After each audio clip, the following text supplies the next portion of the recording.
Good morning, children. Welcome back. Now we will continue with our chapter number 13. Okay, and in that we will move to the topic geological structure, and that is on your page number 103 of textbook. Now, first of all, let me explain the structure of the earth. The structure of the earth is divided into four layers. Okay, the earth has an outer solid layer called the crust. Inside that, a highly viscous layer that is called as mantle. Again, inside of it, a liquid layer is there, and in that the outer part of that is called as the outer core, and the solid center part is called as inner core. The crust is the outermost layer of the earth. It is made up of solid rocks. Inside this crust is the layer of hard molten rocks called the mantle. The crust we live on floats on the top of this hard mantle. However, the earth's crust is not a continuous solid land. In fact, it is broken in many pieces. These broken huge land masses are called as what? Tectonic plates. On these huge, or we can say very huge plates, are our continents and oceans. These plates keep floating, but not in water, but on hard inner molten surface. They move, but at a very, very slow speed.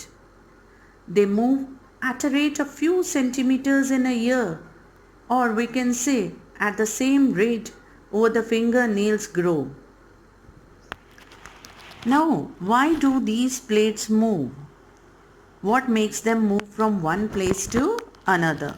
Let me brief you. The crust of the earth floats over the semi-liquid rocks of asthenosphere. Now, what is this asthenosphere? It is the layer below our lithosphere. जहाँ पे हम रह रहे हैं, the hard surface, the below that is the asthenosphere. Now, heat is generated due to radioactive process in the interior of the earth. It reaches the surface by generating convectional currents. Now, you people will ask, what are convectional currents? It is the heat that is generated by magma or lava. It comes upwards. It makes a space and it tries to come upwards. So that heat is considered as what? Convectional currents. Now these upward currents break the layer into large pieces called as lithospheric plates, or we say it again as tectonic plates. Now these plates are nearly, we can say, 100 kilometers thick and consist of two principal types of material, that are oceanic crust and the continental crust. So this way, at present, we have 7 tectonic plates. Namely, I'll name them up. The first is the Pacific plate, North American plate, South American, Eurasian plate, African plate, then Indo-Australian plate, Antarctic plate. Now, is this the same way our planet Earth was? No. According to the geologist, at one time, we can say nearly 290 million years ago, these major land masses were all bunched together as one big supercontinent. This supercontinent then broke apart, and over a time, the continent drifted into their current location.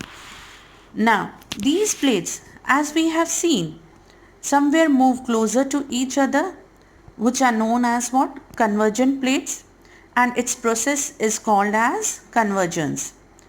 And somewhere these plates drift apart from each other, and they are known as what? Divergent plates, and its process is known as divergence process.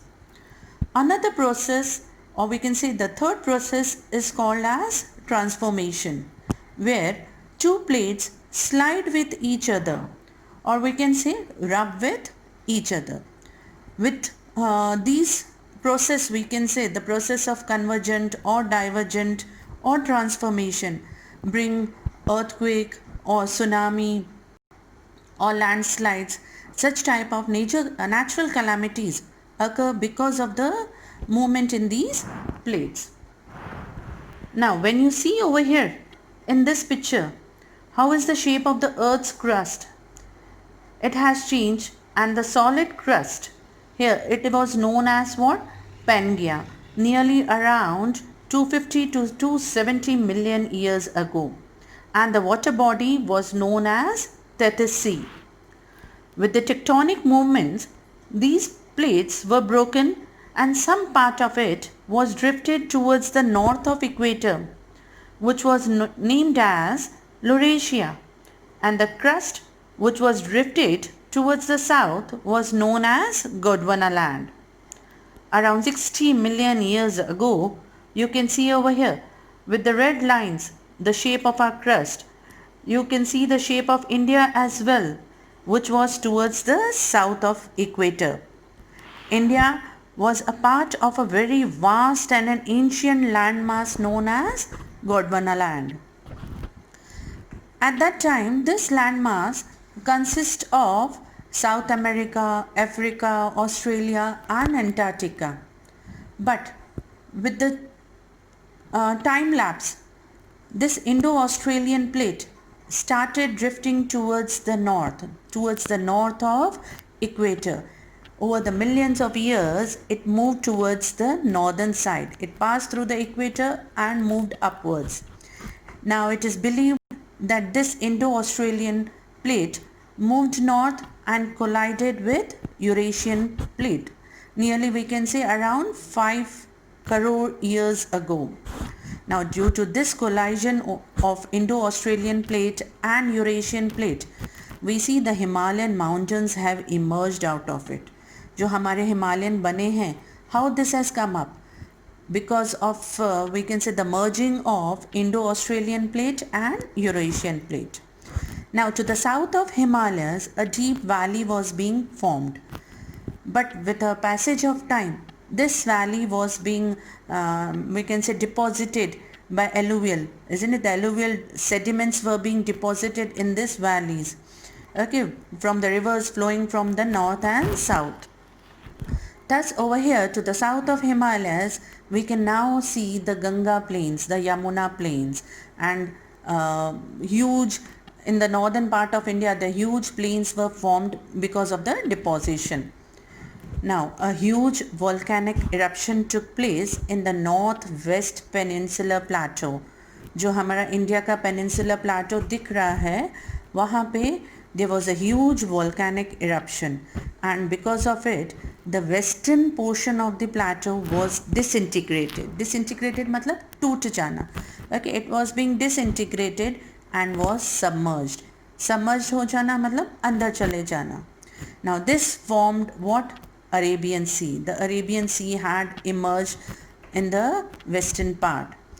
Okay, and because of this submergence, the Western Ghats became more distinct. हम Western Ghats की height हम जिसको बोल रहे हैं वो ज़्यादा उभर कर आ गई.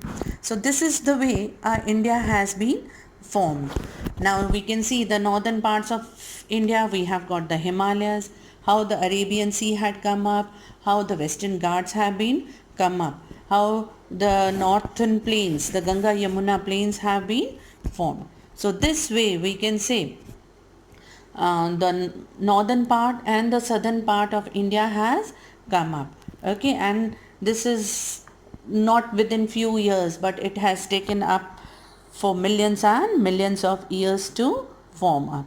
So I think now you people have understood the different physiography of India, how India has been formed from last so many years.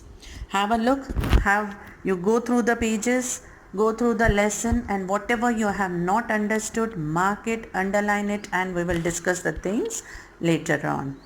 Bye bye children. Take care.